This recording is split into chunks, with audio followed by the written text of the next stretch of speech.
Penalties stemming from the Martinsville race were announced yesterday. Plus, there's another championship going on this weekend with a different type of race car. And it is Tyler Reddick Day here on NASCAR Daily. We'll show you how he made it to Phoenix. NASCAR Daily with Shannon Spake.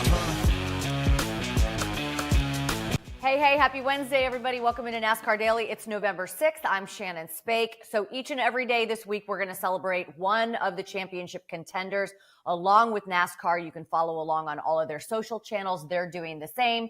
So today is Tyler Reddick Day. We're going to show you his paint scheme. We're going to show you his path to Phoenix and how he got there, and celebrate the driver who's going to make his first appearance in the championship for 23XI. Plus, John Racer, if you haven't heard this name, so he races Hot Wheels, pretty cool thing.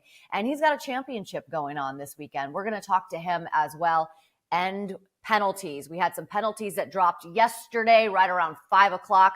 So let's get to those first. So NASCAR saying the 23 car, the 1 and the 3, now this is Bob Pockris right here. So NASCAR penalties, no driver suspended, but Chastain, Dillon, and Wallace, their crew chief, spotters, and competition directors have been suspended for Phoenix. Teams and drivers fined $100,000 and docked 50 points. This was because NASCAR said that they deemed there was an attempt to manipulate the outcome of the race based on NASCAR's review of scanner and data at Martinsville. Of course, you saw the 23 kind of assisting Christopher Bell like manufacturers, and then the 1 and the 3 driving behind William Byron, again, all those Chevys in those closing laps. So NASCAR listened back to scanner data, radio data. They looked at stuff on the racetrack, and they deemed that they tried to manipulate the outcome of the race. If you watched Inside the Playoffs last night on YouTube channel, it'll also be on True TV on Thursday. Steve Letarte did give his opinion on all this. We also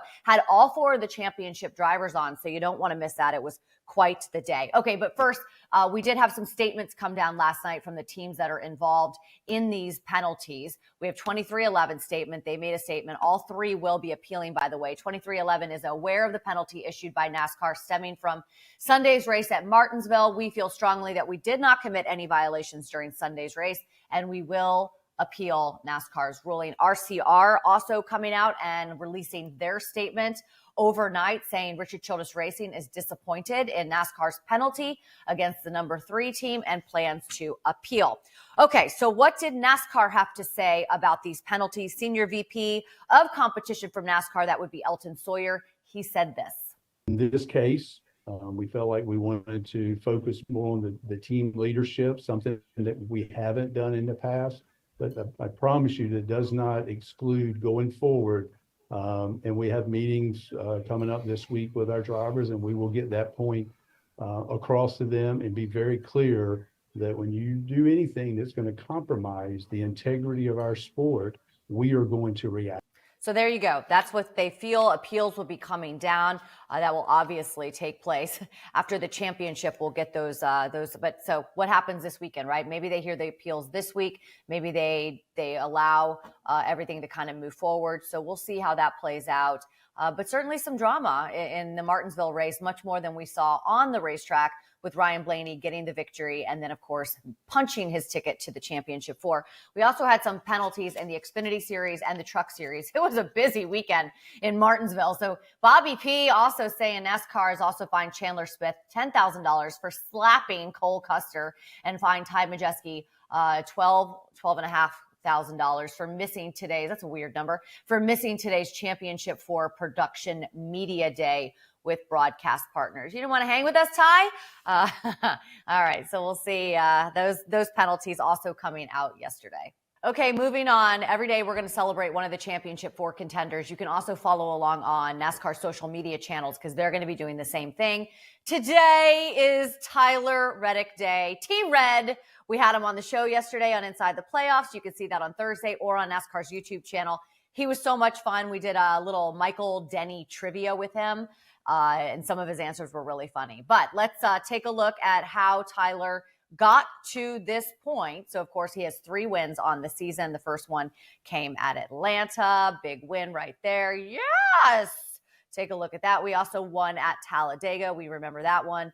That would have been Michael Jordan in Victory Lane celebrating.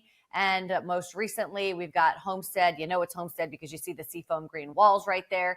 Getting it done in Homestead to advance to the championship 4. And it's going to be a big weekend for Tyler. He's got a really cool paint scheme on that 45 car as we take a look at what that's going to look like when he hits the track at Phoenix. There it is. He had that fire suit on yesterday, which is, I guess, why he was doing media. But yeah, the beast. Take a look. But of course, you got a little jump man on the side. Big weekend for Tyler Reddick, trying to earn his very first championship in the Cup Series. Remember, he is a 2-time Xfinity Series champion. So a lot of experience in that series to draw from.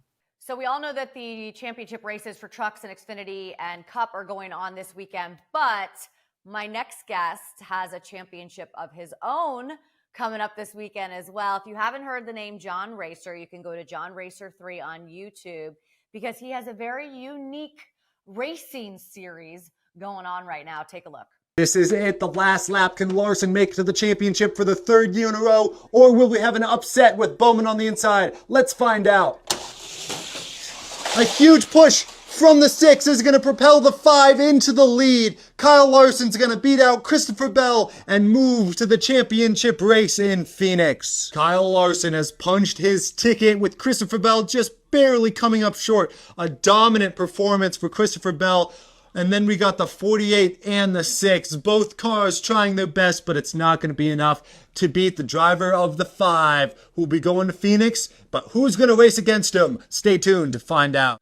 And we say hello to John Racer. Now, first of all, I think that all broadcasters should be worried about their job, John, because that's like really well done. Is that just like you're a one-take Jake? You just get it each time?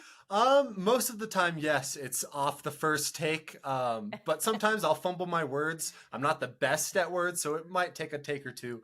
But yeah. Hey, join the club. We all do it. Okay, so tell me how you started this and when you started this Hot Wheels series. Yeah, absolutely. So I started making Hot Wheels content back in 2015. I was in middle school at the time, and I was just enjoying recording Hot Wheels tournaments just like in the afternoon. So I would continue doing that through school, and I just stuck with it. And it was around 2020 quarantine area where I took my content to TikTok and Instagram, and it blew up. So here we are now. I'm making content for my favorite sports series of all time. So I consider myself pretty lucky. Do you have a favorite year? So you're a NASCAR fan. You've been a NASCAR fan like since when? I've been a NASCAR fan since 2008, actually, since the Car of Tomorrow came out. And when that happened, I was a Kyle Busch fan straight from the start. Kyle Busch was not a fan of the Car of Tomorrow, at least not when it first came out. So tell me what you're doing this weekend, because you're going to Phoenix, right? Yes, this weekend I am taking my 2 victors from my NASCAR John Racer 3 playoff series, and I'm going to be racing them head-to-head on the track at Phoenix to crown a champion of the John Racer 3 X NASCAR playoffs for the 3rd year in a row, so I'm very excited. So I saw Kyle Larson transferred. Who else transferred? Do we know yet? We don't know yet. You'll find out tomorrow, but a little preview is the person advancing in my playoffs is actually competing for a championship in Phoenix. So it should be very cool. We might see some parity there. Okay, so is it Kyle Busch still your favorite driver, or do you have somebody else that you're rooting for this weekend? This weekend, I'm rooting for my boy Ryan Blaney. Last year, he won at Martinsville and then won in Phoenix when I was there. So I'm hoping he goes back to back, and I'm going to be his good luck charm this weekend. Yeah, so you just told me before we came on that those are the 2 races that you've been to last year, Martinsville and Phoenix, and I was immediately going to say that maybe you are right. Did you get to meet Ryan, or is there an opportunity for you to meet him this weekend? I have not met Ryan. I would absolutely love to, because Ryan Blaney actually won my playoffs last year. On top of winning the championship. So if I were to connect with him, he would be an absolute winner in my book. Okay, so what do you do during the off season? Are there other races that you have going on during the off season? During the off season, my content primarily revolves just around Hot Wheels racing. I do different kinds of championships and races. But ultimately, when it comes to the NASCAR season, I just absolutely love racing NASCAR diecast because I think they're just so cool. So do you know that I have my own diecast? I did not know that. I have to collect Yes. that. So she's right there. You can't really see her. So Shannon Spokes. I was in Cars 3. So maybe I'll send you a diecast and then see if I can maybe get out there and beat the guys. I once looked down and my kid was racing my diecast with Richard Petty's diecast. And I thought to myself, what world am I living in that this is actually happening? So I'll have to send you a Shannon Spokes diecast and maybe she can qualify for a race. Yeah, absolutely. I'll have to make a video about it for sure. Okay, awesome. Well, you have fun this weekend. Is John Racer 3 the only place that people can find you?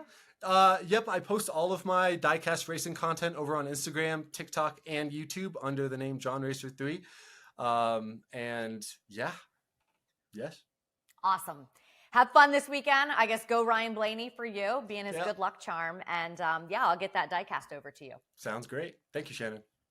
So I think the end of every NASCAR season, obviously it's very exciting when we're naming a champion, but I also think that there's always a little bit of sadness, for me at least, because you never know if things are going to be the same moving forward in the next year.